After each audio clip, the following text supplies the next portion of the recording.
Assalamu alaikum, dear viewers. We have our former captain Mohammad Ashraful with us. I'm AGM Sabir, the sports reporter of London Bangla weekly newspaper. Mohammad Ashraful, the former Bangladesh cricket team captain, and also he is playing for our national team now. And we'll be interviewing him some information regarding our World Cup coming up in 2011. Assalamu Ashraful. আমাদের এই সামনে তো 2011 world cup, তো এটা নিয়ে মানে আপনার কি পরিকল্পনা বা কিভাবে চিন্তা ভাবনা, কি মনে করতেছেন যে আমাদের কিরকম হবে আমাদের রেজাল্ট? 2007 ওয়ার্ল্ড কাপে আমরা খুব ভালো ক্রিকেট খেলেছিলাম, ওয়েস্ট ইন্ডিজে সুপার 8-এ খেলেছিলাম। তো অবশ্যই এবার যেহেতু 2011 ওয়ার্ল্ড কাপটা এশিয়াতে হচ্ছে এবং আমাদের 6টা ম্যাচই আমাদের দেশেই হবে, বাংলাদেশে। তো ফার্স্ট টাইম আমাদের দেশে ওয়ার্ল্ড কাপ হচ্ছে, এটা একটা বিগ অ্যাচিভমেন্ট আমি মনে করি আমাদের ক্রিকেটের জন্য। তো আলাদা একটা প্রেশার তো থাকবেই, তারপরেও আমি মনে করি যে আমাদের একটা অ্যাডভান্টেজও থাকবে, আমাদের যেহেতু হোম কন্ডিশনে খেলা হবে। তো অবশ্যই সবার লক্ষ্য থাকবে লাস্ট ওয়ার্ল্ড কাপে আমাদের যতটা ভালো রেজাল্ট হয়েছিল সেম ধরনের রেজাল্টই যেন এবারও হয় ইনশাল্লাহ। তো এই হোম কন্ডিশনে খেলাটা কি আপনাদের জন্য মানে মোর লাইক প্রেশার হবে নাকি অ্যাডভান্টেজ হবে? কারণ হোম কন্ডিশনে আপনারা হোম সিরিজ খেলেছেন অনেক, কিন্তু হোম কন্ডিশনে কিন্তু আপনারা কোনো ওয়ার্ল্ড কাপ খেলেনি, either T20 or main world cup. এটা কি আপনারা মনে করছেন যেমন এর আগে সাউথ আফ্রিকা ওয়ার্ল্ড কাপে যেটা হয়েছিল যে আমাদের প্লেয়ারদের পারফরমেন্স খুব ভালো ছিল, স্পেশালি 3টা স্পিনারে 30 ওভার, মানে আমাদের খুব ভালো পারফরমেন্স ছিল ওয়েস্ট ইন্ডিজে যেটা ছিল। তো এখানে আমাদের মানে হোম কন্ডিশনাল অ্যাডভান্টেজ কিন্তু আমরা কখনো ওইভাবে নিতে মানে আমাদের কিন্তু কখনো হয়নি ওরকম ভাবে, যেটা ইন্ডিয়া করে স্পিন ট্রেক বানায় ওরা কিন্তু একটা অ্যাডভান্টেজ নেয়। আমাদের কিন্তু এরকম হোম সিরিজে কখনো অ্যাডভান্টেজ পাইনি। আপনি কি মনে করেন যে ওয়ার্ল্ড কাপে এরকম মানে হোম গ্রাউন্ড দেখে আমরা অ্যাডভান্টেজ পাবো? যেহেতু আমাদের গ্রুপে ইংল্যান্ড আছে, আয়ারল্যান্ড আছে, West Indies, south Africa, Netherland এবং আরেকটা টিম আছে। তো আমি মনে করি আমাদের যদি এবার সুপার 8 খেলতে হয়, অবশ্যই আমাদের ইন্ডিয়া প্রথম ম্যাচ আমাদের ইন্ডিয়ার সাথে। তো হোম কন্ডিশনের অ্যাডভান্টেজটা আমরা আসলে কখনোই নিতে পারি না, এটা সত্য কথা। কিন্তু স্টিল এখনো 6 মাস বাকি আছে ওয়ার্ল্ড কাপে। তো টিমও ভালো ক্রিকেট খেলতেছে, যদিও রিসেন্ট আমরা আয়ারল্যান্ড এবং নেদারল্যান্ডের সাথে ভালো খেলি নাই, হারছি। তারপরেও আমি বলবো যে টিম আমাদের খুব ভালো শেপ আছে এখন। লাস্ট 1-1.5 বছর ধরে তামিম এবং সাকিব সুপার পারফরমেন্স করতেছে, মাহমুদুল্লাহ, মুশফিকুর রহিম। তো ওয়ার্ল্ড কাপের আগে আমাদের আরো 8টা মতো ইন্টারন্যাশনাল ম্যাচ খেলা আছে নিউজিল্যান্ডের সাথে এবং জিম্বাবুয়ের সাথে, আর ডোমেস্টিক ক্রিকেট আছে। তো আমি মনে করি যে ওয়ার্ল্ড কাপের আগে আমাদের প্রিপারেশনটা খুব ভালো হবে। ডোমেস্টিক ক্রিকেট যারা আমরা খেলবো ওইখান থেকে হয়তো ডোমেস্টিক লিগের পরপরই তো আমাদের ওয়ার্ল্ড কাপ। জি। তো আমি মনে করি যে আমাদের জন্য প্লাস পয়েন্ট অবশ্যই, যেহেতু হোম কন্ডিশনে, বিশেষ করে ইংলিশ মোর লাইক পজিটিভ অবশ্যই। যেহেতু ইংলিশ টিম স্পিন যদিও এখন অনেক ভালো খেলে, কিন্তু তারপরে আমরা যদি এনিথিং 250 প্লাস করতে পারি, আমি মনে করি যে আমাদের যে স্পিন অ্যাটাক হবে তো জিতা সম্ভব।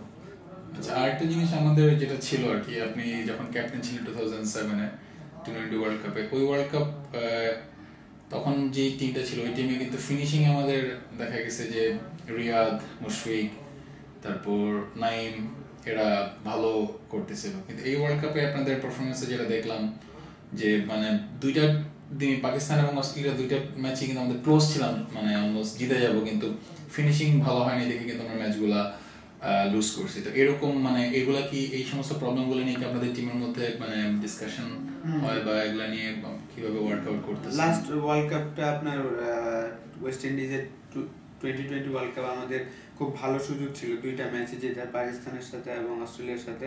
কিন্তু আমরা আসলে প্রথম ম্যাচটা আমরা ফিনিশিং ভালো করতে পারিনি। 30 বলে 52, 8 উইকেট ছিল। এটা আসলে 2020 ক্রিকেটে pretty much doable একটা স্কোর। আপনি তখন you played a very good innings against Pakistan, but আপনি ক্যারি করতে পারলে that আমাদের ফিনিশিং এর প্রবলেমটা সেটার কথাই বলছি। সেটা আমি মনে করি যে এটা সব ঠিক হয়ে যাবে আপনার ডোমেস্টিক ক্রিকেট আমরা যখন খেলবো, কারণ ওয়ার্ল্ড কাপের আগে ডোমেস্টিক ক্রিকেটটা খুব ইম্পর্টেন্ট আমাদের ওয়ার্ল্ড কাপে ভালো রেজাল্ট করার জন্য। আমি মনে করি, পার্সোনালি মনে করি, কারণ এই সুযোগটা আমরা পাবো অলমোস্ট 20টা ম্যাচ খেলার সুযোগ পাবো ডোমেস্টিকে। আচ্ছা। তো আপনার ওয়ার্ল্ড কাপের আগে যদি 20টা ম্যাচ খেলার সুযোগ থাকে এক একটা ক্রিকেটারের, তো অলমোস্ট তার উইকেট এবং ওয়েদারের সাথে অ্যাডজাস্ট হয়ে যাওয়ার কথা। তো ফিনিশিংটাও ভালো হবে, কারণ যেহেতু এখনো অনেক সময় আছে আমাদের ট্রেনিং, যে যে জায়গাগুলো উইক পয়েন্ট ওগুলো আমরা কাজ করব, বাকি 6 মাস আমরা আমাদের স্ট্রং করার চেষ্টা করবো উইক পয়েন্টগুলো। এগুলা ইটস মোর লাইক টেম্পারমেন্টাল। আপনার কি মনে হয় এত বড় ক্রিকেটার, আপনার তো 10 ইয়ার্স এক্সপিরিয়েন্স, আপনি বাংলাদেশ ডোমেস্টিক, তারপরে এনসিএল, আইপিএল, বিভিন্ন আসলে ক্রিকেট খেলেছেন আপনি, তো আপনার কাছে কি মনে হয় যে এটা মানে it's more mental than technical? International ক্রিকেটে আপনার মেন্টালি স্ট্রংটা বেশি ইম্পর্টেন্ট। টেকনিক অবশ্যই আপনার প্রয়োজন, কিন্তু আপনার এভরি গেম আপনার মেন্টালি গেম প্ল্যানিংটা এটা খুব ইম্পর্টেন্ট। টেকনিকের থেকে আমি মনে করি যে আপনার 70% মেন্টালি স্ট্রং হতে হবে যদি আপনার রেগুলার পারফরমেন্স হতে হয়। তো আপনার আমি মনে করি যে আমাদের টিম ভালো, রাইট আশা করতেছেন যে মানে আমাদের ইনশাআল্লাহ ফিনিশিং ভালো হবে অবশ্যই ইনশাআল্লাহ।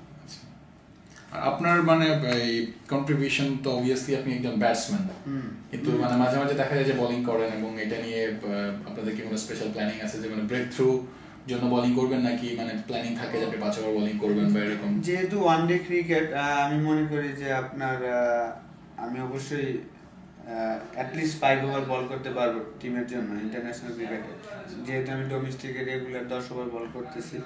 তো লাস্ট ওয়ার্ল্ড কাপটা আমার জন্য ভালো ছিল, 2007 ওয়ার্ল্ড কাপ ওয়েস্ট ইন্ডিজের, আমরা সাউথ আফ্রিকাকে হারিয়েছিলাম, ওইখানে আমি 87 করেছিলাম, ম্যান অফ দ্য ম্যাচ। তারপর বার্মুডার সাথে ম্যান অফ দ্য ম্যাচ হয়েছিলাম। তো ওয়ার্ল্ড কাপে আমার ব্যাটিং ওয়াইজ আমি খুব ভালো ছিলাম।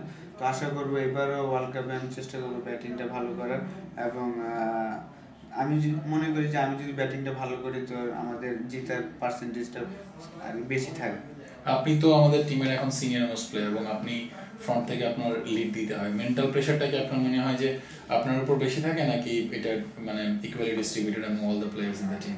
লাস্ট 1-1.5 বছর আসলে সত্য কথা আমি ওইভাবে ভালো পারফরমেন্স করতেছি না একদম। আমার যে ধরনের ভালো পারফরমেন্স করা উচিত ছিল আমি তার 20%ও করি না, সত্যি কথা এটা। তো যেহেতু তামিম, সাকিব, অন্যরাও ভালো খেলতেছে, তো ওদের সাথে যদি আমার বেস্ট পারফরমেন্সটা যদি দিতে পারতাম তাহলে হয়তো বা আমরা লাস্ট 1 বছর ভালো ক্রিকেট খেলছি, কিন্তু জিতার পার্সেন্টেজ খুবই কম, 1টা বা 2টা ম্যাচ জিতছি আমরা। যদি আমি ভালো খেলতাম হয়তো বা আমাদের অনেক ভালো পার্সেন্টেজ থাকতো। মানে আমাদের বাংলাদেশ টিমের ওয়েস্ট ইন্ডিজ ট্যুর এবং জিম্বাবুয়ে ট্যুরের পর থেকে কিন্তু একটা খরা শুরু হয়েছে, পর থেকে আমরা জাস্ট ক্রিস্টালকে হারাই 20-22 ম্যাচ পরে সেটা। তো আমি মনে করি যে আমি যদি আমার বেস্ট খেলাটা খেলতে পারি, খেলবো অবশ্যই ইনশাআল্লাহ, ওয়ার্ল্ড কাপে আমাদের ভালো একটা পজিশনে যাবো ইনশাআল্লাহ। আমাদের এই ওয়ার্ল্ড কাপে আপনার মানে আমাদের বাংলাদেশ টিমের জন্য সবচেয়ে স্ট্রংগেস্ট সাইড কোনটা মনে হয়, যে কোন জিনিসটা আমরা সবচেয়ে বেশি স্ট্রং? আসলে আমাদের যদি রেজাল্ট পাইতে হয় আমাদের 3টা ডিপার্টমেন্টই ভালো খেলতে হবে, ব্যাটিং এ ভালো করতে হবে, বোলিং এবং ফিল্ডিং। কিন্তু আমি পার্সোনালি মনে করি আপনার আমাদের বোলিং এবং ফিল্ডিংটা ইম্পর্টেন্ট, যে ওয়ার্ল্ড কাপে যদি আমাদের ভালো রেজাল্ট করতে হয়। কারণ হলো আপনার 250 আমরা ব্যাটসম্যানরা হয়তো করবে, কিন্তু ওই 250-কে আটকাইতে হলে আমাদের বোলিং এবং ফিল্ডিং এ ভালো করতে হবে। আপনার কাছে এই মুহূর্তে কোন ডিপার্টমেন্ট আমাদের স্ট্রংগেস্ট মনে হচ্ছে, বোলিং, ফিল্ডিং, ব্যাটিং? আসলে আমরা লাস্ট 1-1.5 বছর ব্যাটিং খুব ইমপ্রুভ করছি, অনেক ইমপ্রুভ করছি। বোলিংটা আমাদের আগে আরো ইনকনসিস্টেন্ট, কারণ আমাদের ফাস্ট বোলাররা এখনো সেটেল না। মাশরাফিও ছিল না, লাস্ট 8 মাস ও ইনজুরিতে ছিল, খেলতে পারেনি। তো ওই কারণে আমাদের পেস অ্যাটাকটাও আর কি সবসময় ওই ডমিনেট করতো পেস বোলিং এ। তো ও এখন আবার ক্যাপ্টেন হয়েছে এবং আল্লাহর রহমতে অনেক ফিট। তো আমি মনে করি যে আবার ঠিক হয়ে যাবে আমাদের বোলিং অ্যাটাকটা। আর উইকনেস বলতে আসলে স্ট্রেংথ আলাপ করতে গেলে উইকনেস চলে আসে, যেটা আপনি বললেন এখন, যে মানে batting side stronger, bowling side slightly weaker ছিল। ফিল্ডিং যদি ভালো হয় তাহলে পজিটিভ হবে। আর আপনার এই আইপিএল এক্সপিরিয়েন্স এবং এই যে আমাদের যে একটা ওভারসিজ ম্যানেজমেন্ট হলো দুবাইতে কিছুদিন আগে, একটা ডোমেস্টিক T20, এগুলা কি আমাদের জন্য পজিটিভ হিসেবে কাজ করবে? অবশ্যই আমি মনে করি আপনার যেহেতু এখন ওয়ার্ল্ড ওয়াইড আপনার T20টা ফেমাস হয়ে যাচ্ছে, তো আমাদের আইপিএল এ মাশরাফি, আমি এবং রাজ্জাক 3জন সুযোগ পেয়েছি আইপিএল এ খেলার। যদিও 3জনের খেলার এক্সপিরিয়েন্স খুবই বাজে। না সেটা আমরা বুঝতে পারি, কারণ মানে ফার্স্ট একটা ম্যাচ এবং একটা করে ম্যাচ খেলছেন সবাই আপনারা। জি, তিনজনই একটা করে ম্যাচ খেলছি এবং ভালো খেলতে পারি নাই। তারপর আমি বলবো যে এটা অন্যরকম একটা এক্সপিরিয়েন্স ছিল আমার। ক্যাম্পিং থেকে তো আপনাদের একটা অ্যাডভান্টেজ আসার কথা। অবশ্যই, আর কি আপনি নেটে বোধহয় মালিঙ্গা, জাহির খান, হরভজন সিং না সবাইকে খেলছেন। না, যেমন এক্সপিরিয়েন্স তো অনেক অনেক হয়েছে, কারণ আমি যেমন মুম্বাই ইন্ডিয়ান্সে খেলেছি, আমার ছোটবেলা থেকে রোল মডেল ছিল সচিন টেন্ডুলকার। তো তার সাথে আমি 45 ডেজ একসাথে ছিলাম মুম্বাই ইন্ডিয়ান্স সাউথ আফ্রিকায়। তো এটা তো আসলে অন্যরকম একটা রিলেশন হয়েছে আর কি ওদের সাথে আমার। আপনার মানে টেকনিক্যাল বা মেন্টাল এই অ্যাডভাইসেস গুলো তো সচিনের কাছে, আমি জানি আপনার সঙ্গে ভালো আন্ডারস্ট্যান্ডিং সচিনের এখনো। তো এগুলো তো আপনাদের এই ক্যাম্পগুলো পজিটিভ না একটা ক্রিকেটারের জন্য? এটা প্রচুর পজিটিভ আমি মনে করি। এটা আসলে আমি খুব মাঝে মাঝে নিজেকে ভাগ্যবান মনে করি যে এই আইপিএল এর মতন টিমের সুযোগ পাওয়াটা। তো অবশ্যই একটা এক্সপিরিয়েন্স হয় আমাদের জন্য, ফিউচারের জন্য ভালো হবে এটা। তো আর আমাদের যেহেতু এনসিএল এই লাস্ট ইয়ার শুরু হয়েছে, এনসিএল এবং পিসিএল লাস্ট 2 বছর ধরে হচ্ছে। তো এটা আমি বলবো যে একটা পজিটিভ দিক আমাদের জন্য, যেহেতু এখন ইন্টারন্যাশনাল T20 ক্রিকেট খেলা হয়, তো আমাদেরও T20 প্র্যাকটিসটা বেশি দরকার আর কি। সব ধরনের খেলাই আমাদের বেশি বেশি খেলা উচিত, তাহলে আমাদের রেজাল্ট ভালো হবে। থ্যাংক ইউ আশরাফুল, আপনার সময় জন্য আপনাকে অনেক ধন্যবাদ। ভিউয়ার্স, আমাদের সঙ্গে এতক্ষণ ছিল মোহাম্মদ আশরাফুল, বাংলাদেশ টিমের প্লেয়ার, এবং he was the captain of Bangladesh national cricket team. আমরা তখন আলোচনা করছিলাম বাংলাদেশ 2011 ওয়ার্ল্ড কাপের প্রসপেক্ট নিয়ে এবং মোহাম্মদ আশরাফুলের পার্সোনাল প্ল্যানিংস অ্যান্ড কন্ট্রিবিউশনস নিয়ে। তো ধন্যবাদ আপনাদের সবাইকে আমাদের সঙ্গে থাকার জন্য।